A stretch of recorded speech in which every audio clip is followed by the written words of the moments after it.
ముఖ్యమంత్రి అనుయాయులకు ప్రకాశం జిల్లాలో మరో విలువైన గ్రానైట్ నిక్షేపాల సంతర్పణకు రంగం సిద్ధమైంది. జింపెక్స్ కంపెనీకి చీమకుర్తి గెలాక్సీ గ్రానైట్ లీజు కేటాయింపును కాగ్ నివేదిక తప్పుపడితే మళ్లీ అదే కంపెనీకి పికాక్ గ్రానైట్ పేరుతో అటవీశాఖ భూములు అప్పగించేందుకు రంగం సిద్ధమైంది. ఈ తెర వెనుక భాగోతంపై ఈటీవీ పరిశోధనాత్మక కథనం. ప్రకాశం జిల్లా తాళ్లూరు మండలం తూర్పు గంగవరం పంచాయతీ పరిధిలోని 367 సర్వే నెంబర్లోని 530 ఎకరాల భూమిని లీజుకివ్వాలంటూ జింపెక్స్ కంపెనీ దరఖాస్తు చేసింది. ఈ భూమిని నాగార్జున సాగర్ ప్రాజెక్టు నిర్మాణ సమయంలో అటవీ భూమికి ప్రత్యామ్నాయంగా రెవెన్యూ శాఖ అటవీ శాఖకు అప్పగించింది. 1967-74 మధ్య జరిగిన ఈ మార్పిడి అటవీ శాఖ గెజెట్లో కూడా నమోదైంది.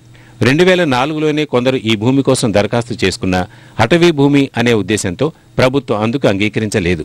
జింపెక్స్ దరఖాస్తు చేసిన వెంటనే 367 సర్వే నెంబర్లోని భూమి ప్రస్తుత స్థితిని చెప్పాలని గనుల శాఖ, రెవెన్యూ, అటవీ శాఖ అధికారులను కోరింది. రెండు శాఖలు అది తమ భూమి అనడంతో ఉమ్మడి సర్వే జరిపించాలని గనుల శాఖ అధికారులు కోరారు. వారు తాళూరు ఎంఆర్ఓ గారు మొదట ఇది గ్రేజింగ్ అండ్ పొరంబోకు అని నమోదైనది మాకు తెలిపినారు. అదే సమయంలో మన డిఎఫ్ఓ వారు కూడా ఇది ఫారెస్ట్ సంబంధించింది మైనర్ సర్క్యూట్గా ఇది నమోదు కాబడింది కాబట్టి అని వారు తెలిపినారు. ఫారెస్ట్ డిస్ప్యూట్లో ఉంది కాబట్టి ఫారెస్ట్ వాళ్ళు సర్వే జరుపుతున్నారు. ఇప్పుడు ఫారెస్ట్ వాళ్ళు సర్వే జరిపి ఫారెస్టా నాన్ ఫారెస్టా అని తేల్చిన తర్వాత మన ఫారెస్ట్ వాళ్ళు అయితే వాళ్ళు యాక్షన్ తీసుకుంటారు, నాన్ ఫారెస్ట్ అయితే మన రెవెన్యూ వాళ్ళు చర్య తీసుకుంటారు.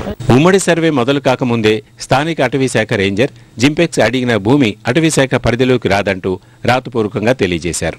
రేంజర్ నివేదిక ఆధారంగా జింపెక్స్ క్వారీ చేసేందుకు తహసీల్దార్ 125 ఎకరాలకు నిరభ్యంతర పత్రం మంజూరు చేశారు. ఆ భూమి అటవీ శాఖదా కాదా అని నిర్ధారించే అధికారం రేంజర్కు లేదన్నది మరో వాదన. ఉమ్మడి సర్వేలో ఆ భూమి కొంత అటవీ శాఖకు, మరికొంత రెవెన్యూ శాఖకు చెందిందని తేలింది. ఒకే సర్వే నెంబర్ భూమి అటవీ, రెవెన్యూ శాఖల పరిధిలో ఉండదు. తహసీల్దార్ ఇచ్చిన ఎన్ఓసీ ఆధారంగా జింపెక్స్కు లీజుకి ఇచ్చే అంశంపై నిర్ణయం తీసుకోవాలని ఉన్నతాధికారులకు గనుల శాఖ సిఫార్సు చేసింది. ఇది ఇంకా ఎంఆర్ఓ కూడా మాకు అక్కడి నుంచి నివేదిక వచ్చింది కాబట్టి ఇది మేము రెవెన్యూ ల్యాండ్గా భావించి ఆ ప్రతిపాదనలు ఈ విషయమే మీరు సముచిత తీసుకోవాల్సిందిగా పై అధికారులకు నివేదించారు. ముఖ్యమంత్రి అనుయాయుల కంపెనీకి అటవీ శాఖ భూమి లీజుకి ఇవ్వడం కోసం ఇలా అధికారులు నిబంధనలకు నీళ్లొదిలి తమ ఉడతాభక్తిని చాటుకున్నారు.